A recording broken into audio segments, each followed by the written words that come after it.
been followed home. All our mates started getting jumped. Doesn't usually swear like that, you know. I've always thought crime initially was murder and rape and domestic violence because it happens very prevalently in India. Back home, we've had a lot of instances where we've been groped and molested. Groping is very common. Men would just come and like grope you and then walk away as if nothing happened, and they just expect you to not say anything. It was also one of the main reasons for me to come to UK. I really wanted a better life for myself. I really wanted to have this environment where I can step out and not feel on guard or this anxious all the time. We do love our country. We are proud of where we're coming from, but we would have to acknowledge the fact that it has an environment that might not be the best for women in comparison over here. So in Liverpool, in comparison, it's much. The intensity is quite lower, just catcalling. We've been followed home, like we were together and we've been followed home. There was this man who did not get the hint multiple times. But I do see the difference here. If I do say no assertively twice, like they don't really keep going actually, they stop, which is applaudable. Like we're just like, okay, thanks. About 2 years ago, we were all just out chilling in a park. A bunch of people just came over and just attacked us basically and just robbed lots of stuff off us, There was like this wall behind us and they popped their head over the wall and just started talking to us. And then us two, we were like, oh, that's a bit like suspicious, a bit weird. We started packing stuff up after they were talking for a bit, and then they all started to jump over. All our mates started getting jumped, so we like ran. Someone's phone got smashed, a pair of AirPods got robbed, someone's bike got robbed, lots of damage to people's faces. There wasn't really any there wasn't no reason. Like motivation behind it, they just popped over. There was more of them than us and they just thought they can do whatever they want. Yeah, I guess after it, there was like a sense of guilt in a way. Yeah, because it's like we were the only ones who hadn't been hurt. Yeah.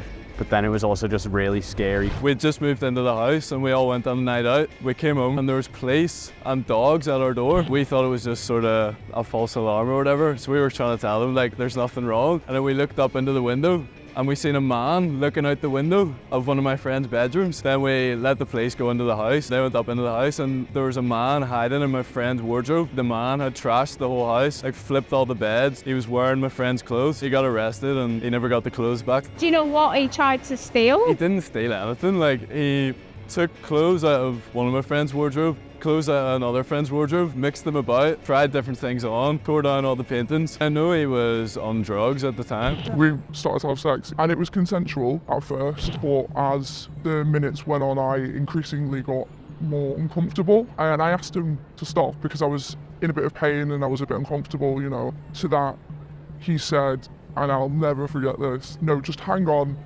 I'm nearly finished. So I just sort of thought, okay, well, it'll be over soon, so whatever really. And he was my first. I didn't really have anything else to go off, so I thought it was a normal thing to happen really, to just do that for your partner and it'd be fine. By the time I realised that what he'd done was wrong, in my head I thought it was too late. It used to affect me in a way where I couldn't have sex with anyone without having like a panic attack, without crying or anything like that.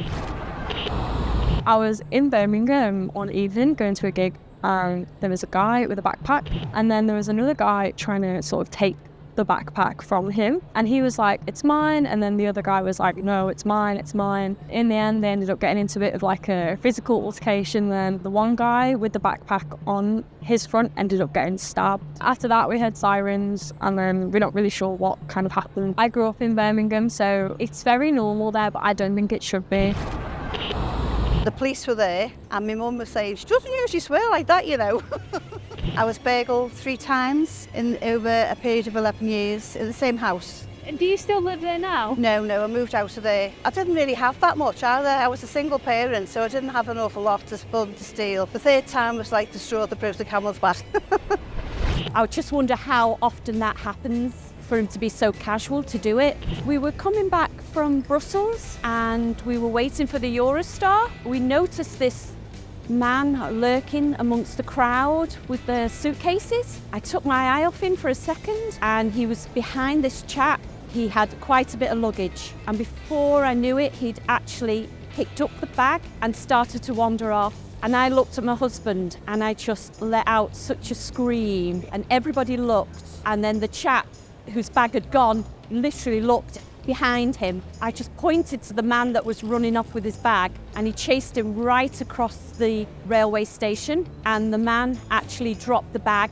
He didn't speak much English, but he came over and gave me a hug. He tried to explain that his passports were in the case. I had my phone on the table in front of my food, and someone came up to me with a map, acting as if they didn't know where anything was in the city. There was a bit of a language barrier for them to kind of make it difficult. So then they put the map in front of my face, and obviously the map was a distraction. They picked up my phone behind the map and they walked off with my phone. It was an iPhone. So I quickly did find my iPhone, but in the time it took me to do that, they had turned off my phone. So I can't ring it, I can't ping it, I can't do anything. It made me feel awful, to be honest. Maybe I must look innocent, or maybe I must look like an easy target, which is a bit sad because I don't know what to do about that. I had a phone call. I just felt sick to the stomach and couldn't wait to get back home and see what was missing. Well, I was actually on holiday in the United Kingdom. I was living in New Zealand at the time. And when we got home, the house had been broken into and completely ransacked. I think they'd done about 10 houses on the same night. I was very lucky. There was a lot of jewellery and it was still there. They were looking for purely cash. You don't enjoy the thought that other people have been in your house and looking through all your things. When I was on a train, I witnessed this incident right next to me. There was a couple, they were black. A police officer just walked in. They seen that their feet was on the seat, asked them their personal details, and basically gave them a ticket just for having their feet on the seat. It was not just them. There's so many other people who were doing it. Just because they were like of a different race or different colour, they decided to pick on them, which seemed a bit unfair, coming from the police as well. But if it was me, I'm not white either. So I didn't want to question them because they were authority. They had power.